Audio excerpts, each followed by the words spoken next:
Korean Mafia boss pretends to be in a coma, but when he hears his nurse's confession, everything changes. The sterile scent of antiseptic and the rhythmic, metronomic beeping of the cardiac monitor were the only constants in a world that had shrunk to the four walls of a VIP hospital suite. To the outside world, Jae-sun was a fallen titan, a casualty of a brutal ambush that had left the formidable head of the Gwangju syndicate in a vegetative state, powerless and drifting in the void. But the truth was far more calculated. His mind was a razor in the dark, sharp and waiting.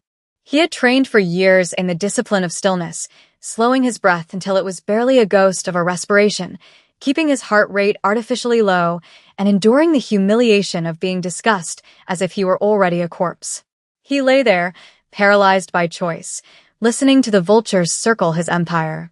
The suite was luxurious, filled with flowers he couldn't smell and cards he wouldn't read, but it was a prison nonetheless, monitored by cameras and guarded by men whose loyalty was currently up for auction.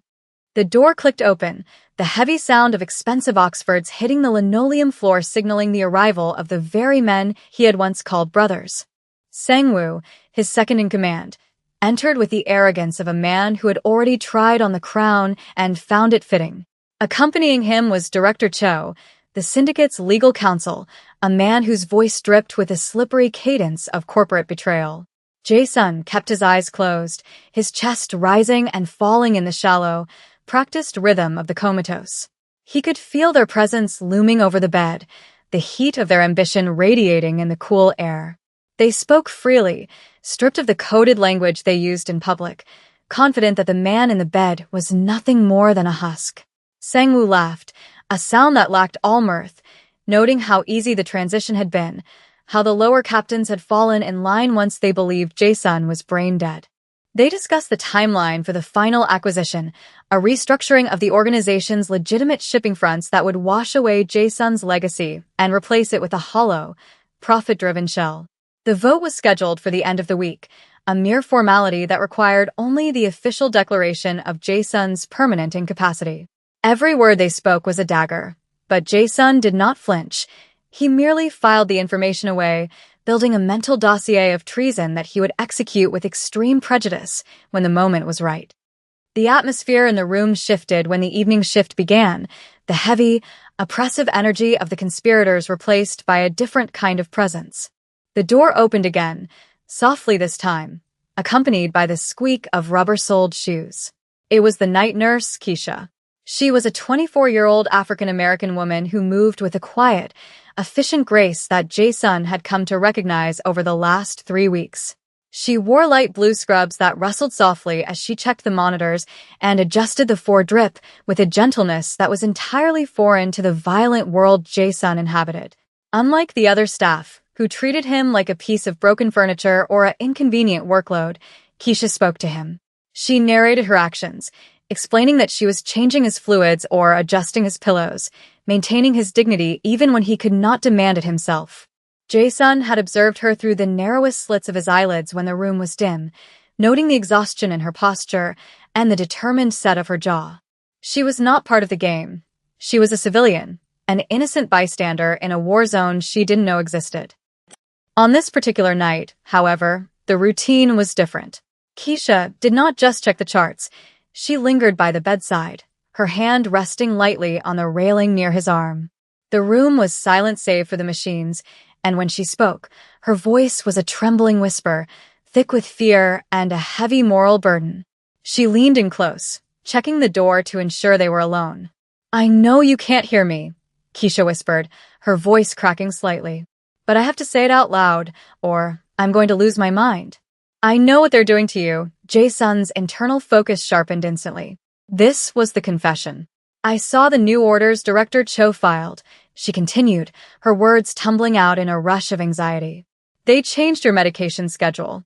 The dosage they want me to give you tomorrow. It's not for recovery. It's a sedative overdose masked as a therapeutic adjustment. They aren't waiting for you to die natural, sir. They're going to stop your heart on Friday morning before the board meeting." She paused, a stifled sob escaping her throat. "And I don't know who to tell because the head doctor signed off on it. If I speak up, I lose my license, maybe worse. But letting them kill you, I can't have that on my soul. The revelation hit Jae-sun with the force of a physical blow. The timeline had accelerated. Friday morning was the execution date. He had assumed they would let him rot, but Sang-woo was impatient and Cho was thorough. They were going to medically assassinate him to ensure the transfer of power was seamless. But amidst the sudden surge of adrenaline, Jae-sun realized something vital. Keisha was not just a witness. She was a variable the conspirators had failed to account for. She possessed a conscience in a building void of one. Her confession wasn't just an unburdening, it was an opportunity. He realized that his strategy of passive observation was no longer viable. If he remained the silent statue, he would be dead in 48 hours. He needed an operator on the outside, someone who could move through the hospital corridors invisible and unsuspected. He needed Keisha. The risk was immense. If she panicked, if she screamed, the guards outside the door would rush in, and his advantage would be lost. But as she leaned over to adjust his blanket, her face inches from his, he knew he had no choice. He had to break his silence. The next morning brought a fresh wave of indignity and danger. The sun had barely crested the skyline when the entourage returned, this time bringing the institutional enabler, Dr. Reeves. Reeves was a man of weak chin and weaker morals, his white coat a costume of authority that barely concealed his greed. Jae-sun lay motionless as Reeves performed a cursory examination, pressing cold metal instruments against Jae-sun's chest while ignoring the patient entirely to speak to Sang-woo. The decline is proceeding as anticipated. Reeves lied, his voice smooth and practiced. We expect the final system's failure to occur naturally within the next 2 days. The paperwork is already prepared for the coroner, Sang-woo nodded, looking at Jae-sun's face with a mixture of contempt and satisfaction. Good. The board needs a clean break. No lingering questions. They stood at the foot of the bed, discussing the murder of the man right in front of them, shielded by the arrogance of their power. Keisha was in the room, standing in the corner with a tray of medications. Jae-sun could feel her tension. It radiated off her like heat. When Reeves ordered her to prepare a specific injection, a precursor to the lethal cocktail they planned for Friday, she hesitated. Doctor, Keisha said, her voice steady but laced with underlying steel. This dosage is contraindicated with his current beta blockers. It could cause severe bradycardia. It was a brave move, a technical objection thrown up as a shield. Reeves spun on her, his eyes narrowing. I am the attending physician, nurse. You are here to follow orders, not to audit my prescriptions. Administer the dose, or I will have you removed from this floor immediately. The threat was clear. Sang-woo watched the exchange with bored amusement, unaware that the young woman holding the syringe was the only thing standing between him and total victory. Keisha lowered her eyes, appearing to submit, but Jae-sun noticed her sleight of hand. As she approached the four-line, she manipulated the stopcock. She injected the fluid, but she had closed the valve to his vein. The medicine pooled harmlessly in the tube, blocked from entering his system.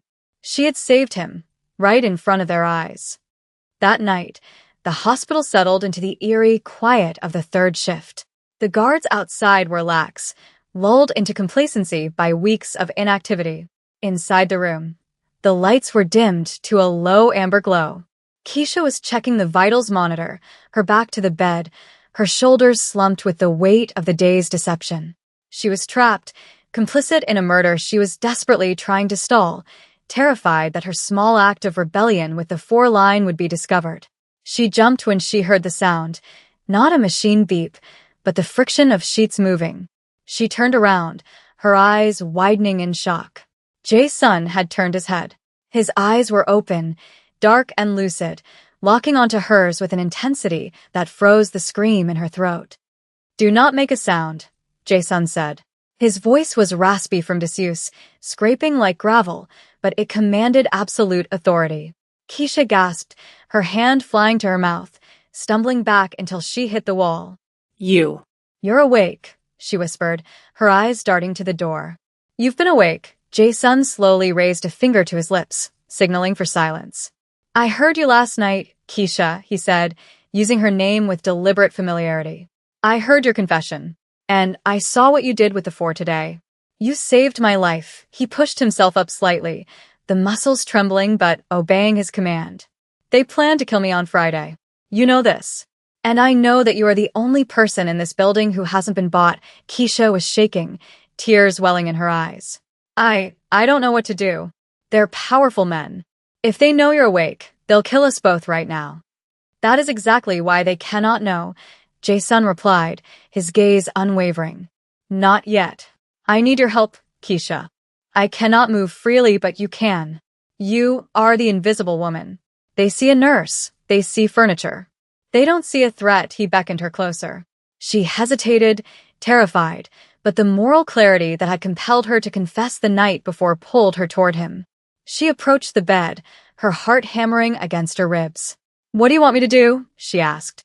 Jae-sun's expression hardened into the look of a general surveying a battlefield. I need eyes and ears. I need proof. Director Cho carries a tablet. He records everything for leverage. Sang-woo uses a burner phone for the off-book orders. I need you to be my spy. It was an impossible request, asking a 24-year-old nurse to infiltrate a mafia conspiracy, but as she looked at the man who had fought his way back from the brink of death, she realized there was no neutral ground left. She nodded slowly. The alliance was formed. The following day, the atmosphere in the VIP suite transformed from a waiting room for death into a covert operations center. The transformation was invisible to the naked eye. To anyone watching on the security feed, it looked like standard patient care. Keisha moved with her usual efficiency, but every action now had a dual purpose. When she changed the bedding, she whispered updates on the guard rotations. When she checked the IVs, she received instructions on what specific phrases to listen for. Jae-sun, though still physically weak, was mentally accelerating, guiding her through the treacherous waters of corporate espionage. He taught her how to look without turning her head, how to leave a recording app running on her phone while it sat innocuously on a medication cart. The first test of their partnership came just hours later. Director Cho arrived alone, pacing the room while on a call, his voice low and agitated. The offshore accounts need to be ready by Friday noon, he hissed into his phone. Once the flatline is confirmed, we transfer the assets immediately. I don't care about the encryption keys. We bypass them with the death certificate. Keisha was in the room, emptying the waste bin. Her heart thundered in her ears. Loud enough, she feared, to be picked up by the microphone. She had placed her phone on the counter behind Cho, the screen dark, but the recorder running. She moved slowly, fighting the urge to flee. Cho turned, his eyes sweeping over her dismissively before returning to the window. Yes, the nurse is irrelevant. Just get it done. He ended the call and left, leaving the phone behind on the counter for a split second before scooping it up, but he missed Keisha's phone. As soon as the door clicked shut, Keisha retrieved her device, her hands trembling so violently she almost dropped it. She rushed to the bedside, playing the audio back for Jae-sun. The quality was crisp. It was a smoking gun, a direct admission of premeditated murder and financial fraud. Jae-sun listened, a grim smile touching his lips for the first time. Perfect, he whispered. This is the first nail in their coffin, but the recording was only one piece of the puzzle. To dismantle them completely, he needed to know the full extent of the network. He needed to know who on the board had betrayed him. We have the method, Jae-sun said, his voice stronger now. Now we need the roster. Tonight, you need to get into the nurse's station computer. Access Dr. Reeves' private files. He documents his special consultations. That list will tell me who I need to destroy and who I can spare. Keisha looked at him, fear still present but now tempered by a rising sense of purpose. She wasn't just a nurse anymore. She was the right hand of the boss, and they were going to take back the kingdom. The hallway outside the nurse's station was bathed in the sickly, flickering fluorescent light that characterized the graveyard shift, a stark contrast to the shadowed intimacy of the VIP suite where a mafia boss and a nurse plotted a revolution. Keisha stood at the precipice of the corridor, her heart hammering a frantic rhythm against her ribs as she clutched a clipboard to her chest, using it as a shield against the creeping dread. It was 3 a.m., the dead hour, the time when human error was most likely and when the hospital's skeletons were buried in digital graves. Jae-sun had been precise in his instructions, his mind dissecting the hospital's security protocols with the same ruthless efficiency he used to dismantle rival gangs. He needed the ledger, Dr. Reeves' private consultation log, which Jae-sun suspected was a thinly veiled record of bribes and illicit prescriptions. Keisha approached the main terminal, her hands trembling as she reached for the keyboard. The login screen blinked at her, a blue cursor pulsing like a taunt. Earlier that day, under the guise of organizing Reeves' desk, she had placed a piece of clear tape over his keyboard, later dusting it with crushed chalk from the supply closet to see which keys were pressed, a trick Jae-sun had whispered to her from his bed. The pattern suggested a date. She typed it in. The date of Reeves' medical board certification. Access granted. The screen flooded with data, casting a ghostly pallor over her face as she navigated the labyrinth of folders. She found it buried under a directory labeled Archived Research, a spreadsheet titled External Revenue. It was a roadmap of corruption, detailing payments from Sangwoo's shell companies directly into Reeves' offshore accounts, with line items explicitly referencing subject JS termination. As the file transferred to the encrypted USB drive Jae-sun had guided her to locate in his personal effects, hidden in the lining of his suit jacket hanging in the closet, the elevator chimed at the end of the hall. The sound was like a gunshot in the silence. Keisha froze, her eyes darting to the progress bar. 85%. Footsteps echoed, heavy and deliberate, not the squeak of nursing shoes, but the thud of security boots. It was the private contractor hired by Sangwoo to monitor the floor. Keisha couldn't run. That would imply guilt. She forced herself to breathe, willing her posture to relax into the slump of a tired employee catching up on paperwork. The guard rounded the corner, his gaze sweeping over her with suspicion. Late night for filing, isn't it? He grunted, his hand resting casually near his belt. Keisha didn't flinch, channeling the icy composure Jae-sun had modeled for her. Dr. Reeves needs these charts audited before the board meeting tomorrow, she lied, her voice steady despite the nausea churning in her stomach. Unless you want to explain to him why his audit is incomplete? The guard hesitated, the mention of Reeves and his notorious temper, enough to make him back down. He grunted an affirmation and continued his patrol. The drive flashed, complete. She yanked it free, slid it into her pocket, and walked away with the casual pace of someone who had nothing to hide while carrying the evidence that would topple an empire. Thursday dissolved into Friday with an agonizing slowness, the hours ticking down toward the execution scheduled for 9 a.m. The atmosphere in the suite was suffocating, a pressure cooker of unspoken tension. To the outside world, Jae-sun was fading. His monitors were calibrated to show a gradual decline in vital signs, a digital deception orchestrated by Keisha's manipulation of the sensor leads. But inside the bed, Jae-sun was coiled like a viper. He had spent the last 24 hours mentally rehearsing every variable, consuming the data Keisha had stolen. The scope of the betrayal was wider than he had anticipated. It wasn't just a coup, it was a liquidation. Sangwoo had arranged to sell the syndicate's shipping routes to a Russian conglomerate immediately upon Jae-sun's death, a deal that would flood the streets with product Jae-sun had strictly forbidden. The moral stakes had shifted. This was no longer just about his survival, but about preventing a chaotic flood of violence that would engulf the city. Keisha moved around the room, performing her final checks, but her eyes were red-rimmed from lack of sleep. They had made contact with the one external variable Jae-sun could trust, Attorney Kong, a man of archaic honor who had been pushed out by Director Cho but never fired. Through a burner email accessed on the hospital Wi-Fi, they had sent the encrypted files. The reply had been a single word. Received now. They just had to survive the morning.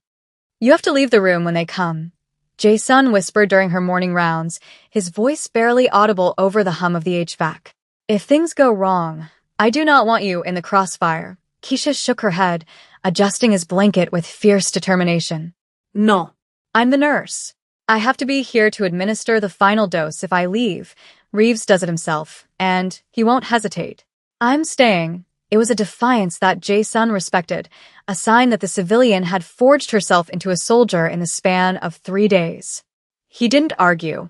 He simply closed his eyes as the heavy oak doors swung open. The air in the room changed instantly, soured by the arrival of Sangwoo, Director Cho, and Dr. Reeves. They wore dark suits, dressed for a funeral they were eager to attend. There was no pretense of sorrow today, only the impatient energy of men checking a box on a to-do list.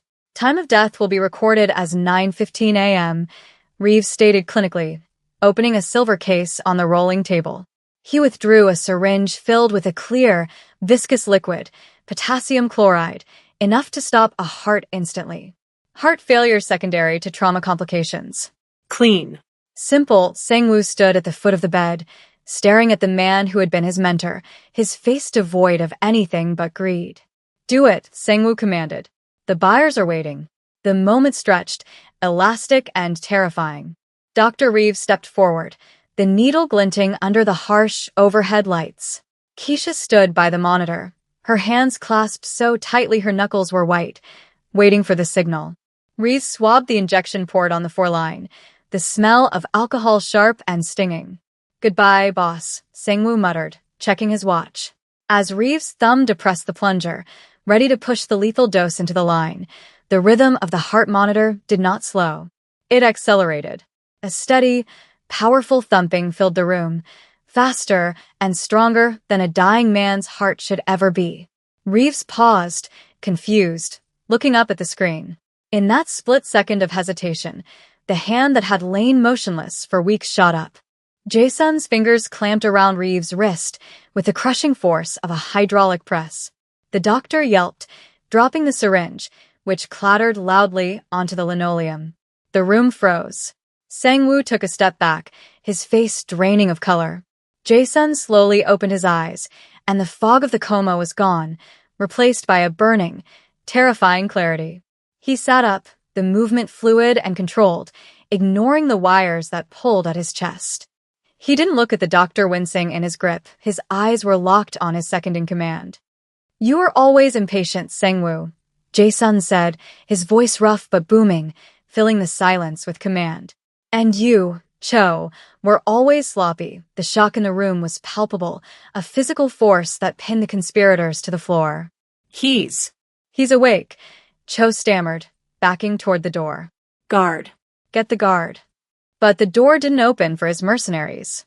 It opened for Attorney Kong, flanked by 4 officers from the Internal Investigations Unit and the Chief of Police himself. The tableau was complete. Jae-sun released Reeves, shoving him backward into the medical cart with a crash.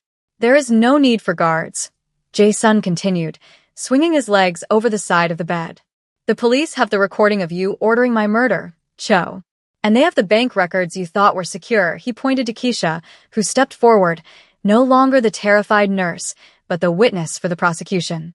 She handed a tablet to the chief of police, who tapped the screen. Ko's voice, clear and undeniable, filled the room from the recording days prior. Once the flat line is confirmed, we transfer the assets immediately. The color drained from Sang-woo's face as he realized the depth of the trap. He wasn't watching a man die, he was watching his own life end.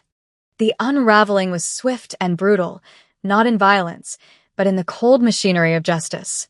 There was no shootout, no desperate struggle. Jae-sun had ensured that their power was stripped before they could reach for a weapon.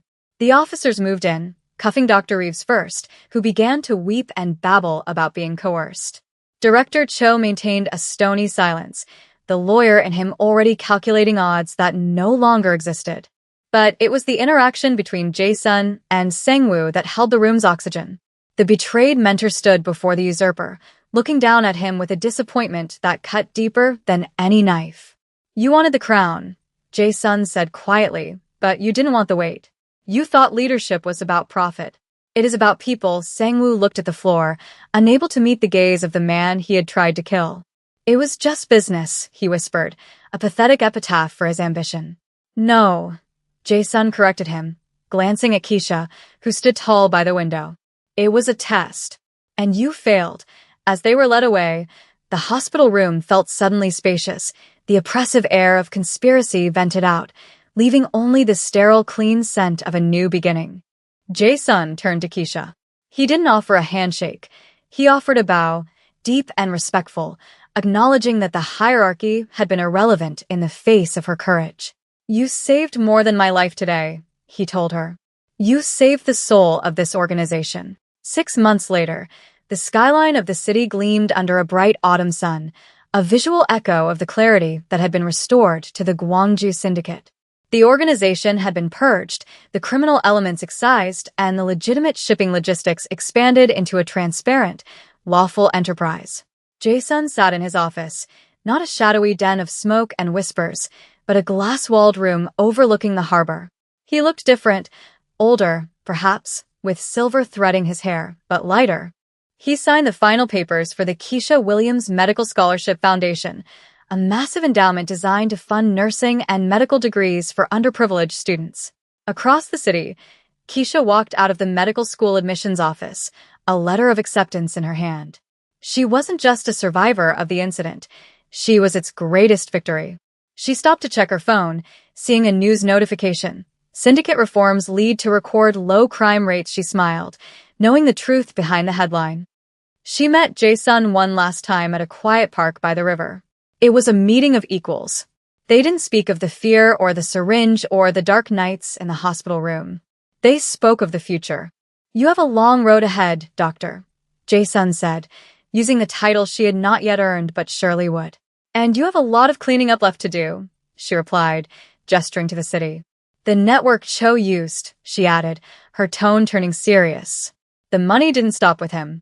"I saw the last page of the ledger before I gave it to the police.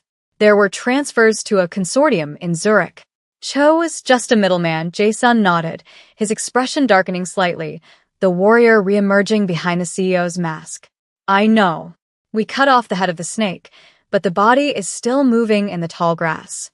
That is a battle for tomorrow." He looked at her, his eyes filled with a gratitude that words could not capture. "But today," he said, "we enjoy the peace we bought." As Keisha walked away into the sunlight, and Jason turned back toward the city that was both his kingdom and his burden, the camera lingered on the space between them, a bond forged in silence, proving that even in the darkest corridors of power, the truth has a sound of its own.